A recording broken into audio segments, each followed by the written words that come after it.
All right, guys, this is going to be part 80 of my presentation on dinosaurs and man.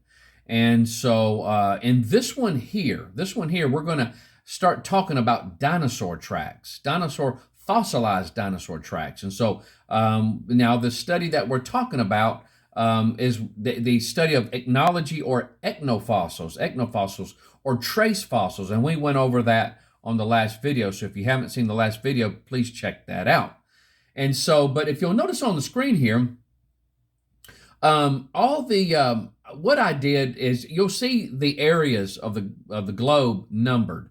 Now I do have PowerPoint slides with notes on each one of these things for my purposes, and so but that way it tells you what continents it's on, and then I detail exactly what areas had what in it. And so if you look where all the white dots at, these are all the areas that they have actually found fossilized dinosaur tracks.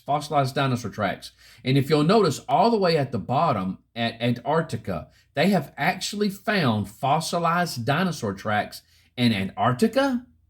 And so, but they have actually found them. But all the areas that you see white dots, so we're talking about nearly the entire globe, and they're always discovering new tracks. I think it's just amazing to think about, whenever I see dinosaur tracks, pictures of them and stuff, just to think, you see them in movies and portrayed in movies and stuff, but just to think that you're looking at a track where a dinosaur was walking along, it's just absolutely amazing to think about. My mind you can daydream about that forever. But that right there is where they have found fossilized dinosaur tracks. It is a legit thing. They have found them. It's true, very well true. Nobody denies that. And so now when you talk about dinosaur tracks, there's different ways that they find them, depending on the type of surface that they stepped on. And so if it's now this right here is just an example.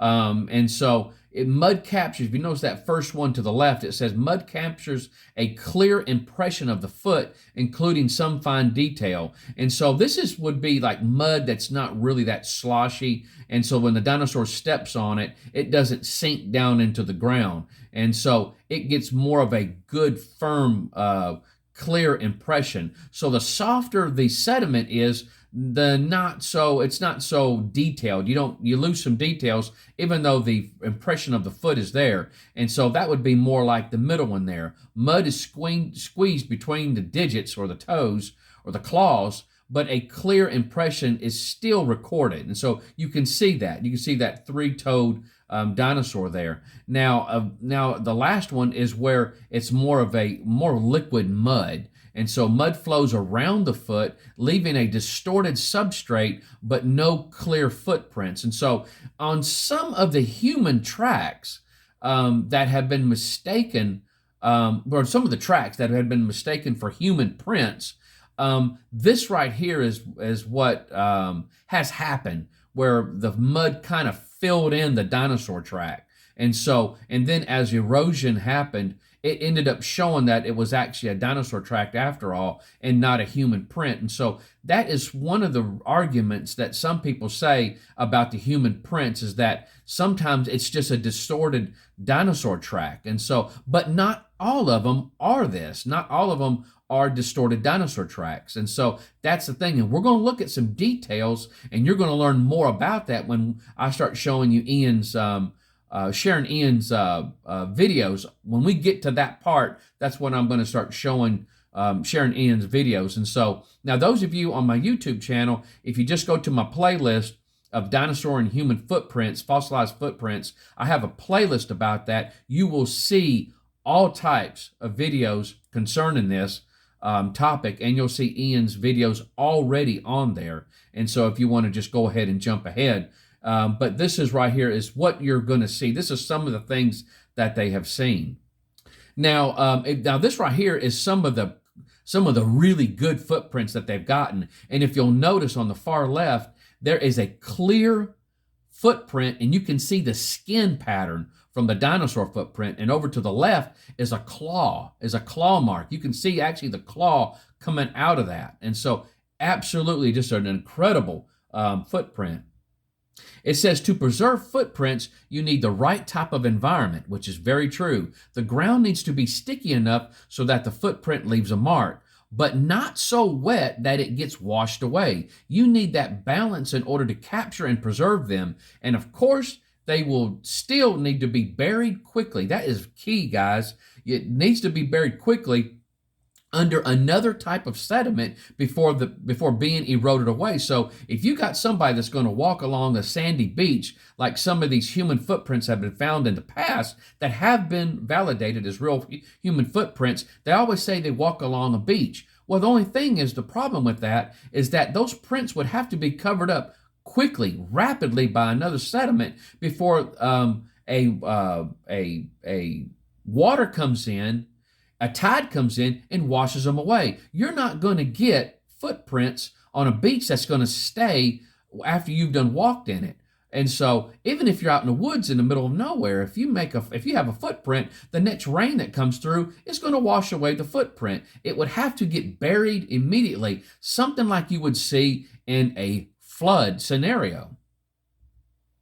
So let's look at a flood scenario. And so here you got the dinosaurs. They're trying to get to higher grounds. Now the flood is happening. It's, different parts of the world, the waters are already starting to take over. And so animals are starting to get to higher grounds. And so that's what you got on the A.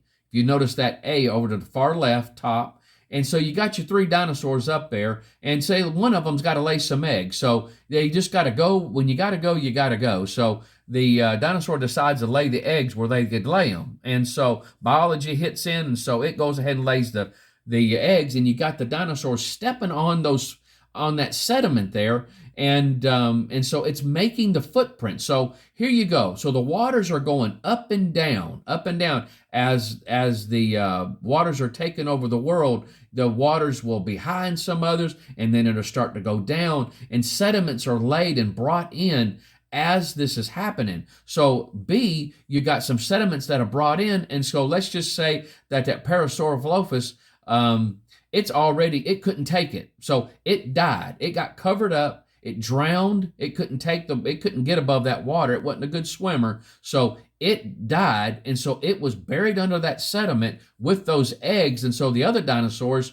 are standing there, and they're fighting it, but they're able to get on top of that second layer. And so in C, you got the second layer. Now they're making new footprints, and so that one dinosaur that was floating in the water, T-Rex got awful hungry, and so you got to eat. And so this is where a lot of times you'll see dinosaurs with animals inside their stomachs that have been fossilized, and so they have found that. And so animals are going to eat. There are those areas where those survival stories where you hear of humans resorting to cannibalism because they're so hungry. And so this dinosaur starts to feed on that one dinosaur that's floating around.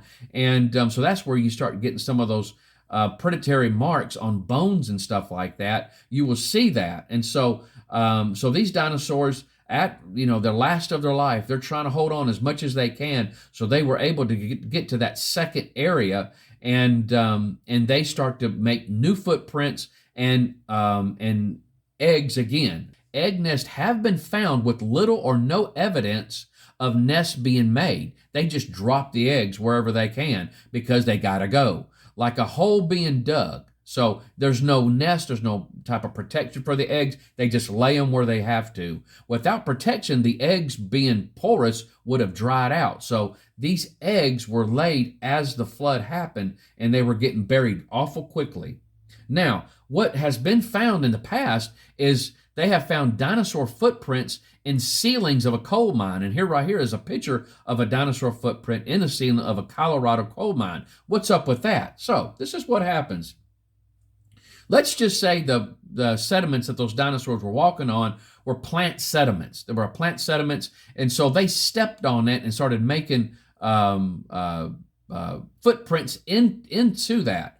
And then that area gets covered up by the next sediment. The new sediment covers that up. Now, what you got here is you got those footprints are there. Those footprints are locked in there, And so let's just say that area where the footprints are in, that turns to coal. That turns to coal. Now you got your worker here. He's working in there. He's in the coal mine digging. And so he's coming up on those footprints. And lo and behold, he's right there, right under those footprints. He starts to wipe his brow because he's sweating, and he's thinking about that lunch break he's going to get. He looks up to put his hat back on, and lo and behold, what does he see? He sees that footprint that's in the ceiling of that coal mine that where a dinosaur once walked on, but that sediment has turned into coal, showing that it does not take millions and millions of years for coal to form.